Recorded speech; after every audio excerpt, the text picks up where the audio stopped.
Well, if you saw my first review on The Penguin, then you know about my concerns, and they've more or less come to pass. I was worried we would be blessed with filler episodes where next to nothing happens, and yes, that's occurred. A further 2 hours of television with about 10, maybe 15 minutes of actual meat on the bone has passed across our screens. Hallelujah. Now, to be clear, plenty happens, but those things are waterless clouds designed by the writers to be blown away as mere inconveniences, as opposed to significant plot development which have real stakes. The good news is that we're still enjoying strong performances from Colin Farrell and Kristen Milioti, plus a very good job from Renzi Feliz in episode 3, so big applause for the lead actors earning their paycheck and delivering the goods. But before I rant away some more, what's been going on in the world of The Penguin? Glad you asked, dear viewer. In episode 2, we follow the aftermath of Alberto Falcone's murder by Oz. There's a funeral, an interrogation, double crosses, and by the end of the episode, Oz is a little further towards his goal of ruling Gotham's underworld. In episode 3, we follow Oz and Sophia as they build their drug empire and rope in accomplices to aid their cause. New alliances are forged and new threats emerge. Guns are drawn to intimidate, occasionally shots are even fired, and of course all along the way there are many tough talking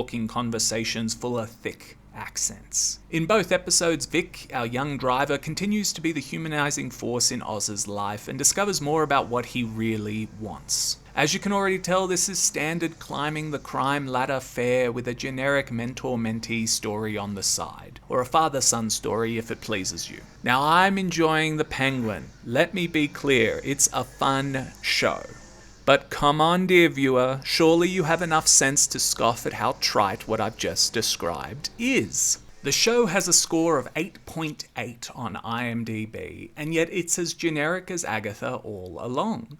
You have to be a little touched in your head to believe The Penguin is worthy of that high a score. You and I both know that all the drama is BS, since our characters aren't going to die in episode 3, or go to prison, or fail in their mission. So where are the stakes? The only way to make the show a genuine 8 or 9 would be if every episode propelled the story with genuine surprises at each turn, much like the miniseries Chernobyl, to give you an example. Now, the difference between The Penguin and any other show that you'd rate a 6 or a 7 are the actors, and well-crafted, if predictable, scripts. You can give a good actor like Colin Farrell something mediocre and they can turn that lead into gold. It's a miracle, frankly, and it's a beautiful thing to watch. Next, while the scripts are predictable, they're structured properly. Everything needed to tell a good story is on point.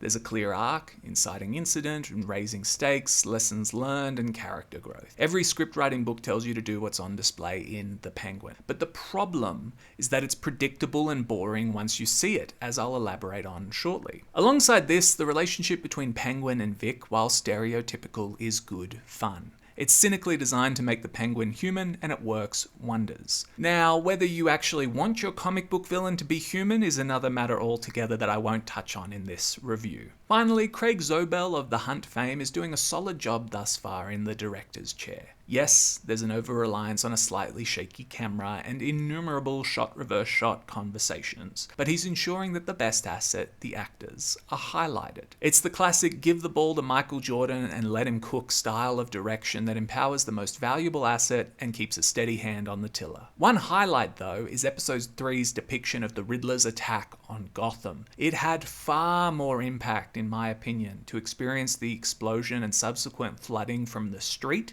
instead of from Batman's bird's eye perspective. But, for of course there's a but, dear viewer, The Penguin isn't original at all and does not deserve the praise it's receiving. I'd rather rewatch Twin Peaks with its unconventional storytelling than just another crime show like The Penguin, because it does the same stuff you've already seen repeatedly. Does Vic have a tragic backstory? Of course he does. Does Oz have a tragic backstory? Of course he does. Does Sophia have a tragic backstory? Of course she does. Has anyone considered the possibility that people do evil because they just are evil and don't need to be humanized? No, not for this type of story. Do we begin each episode with a flashback to introduce us to that sad story, which then serves to frame the narrative around a character's arc? You betcha. Come on. If you've seen Lost, then you know what I'm talking about, and it's so passé. Now, I don't have a problem with tried and true methods. My issue is that I can't stand generic storytelling receiving lavish praise when you know,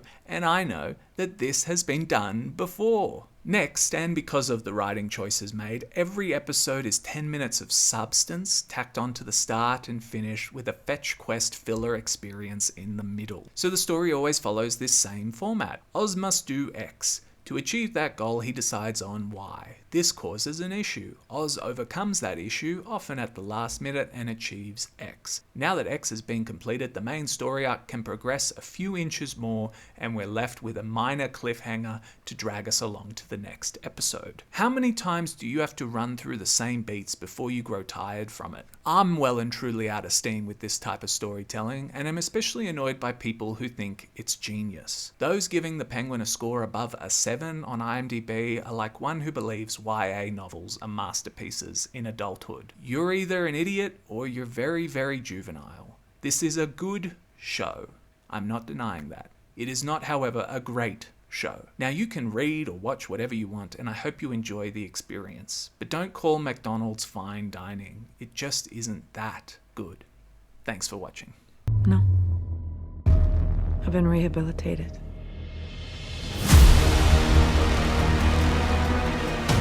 You're playing a dangerous game with his family, Oz. You think I want Sophia Falcone knocking on my door?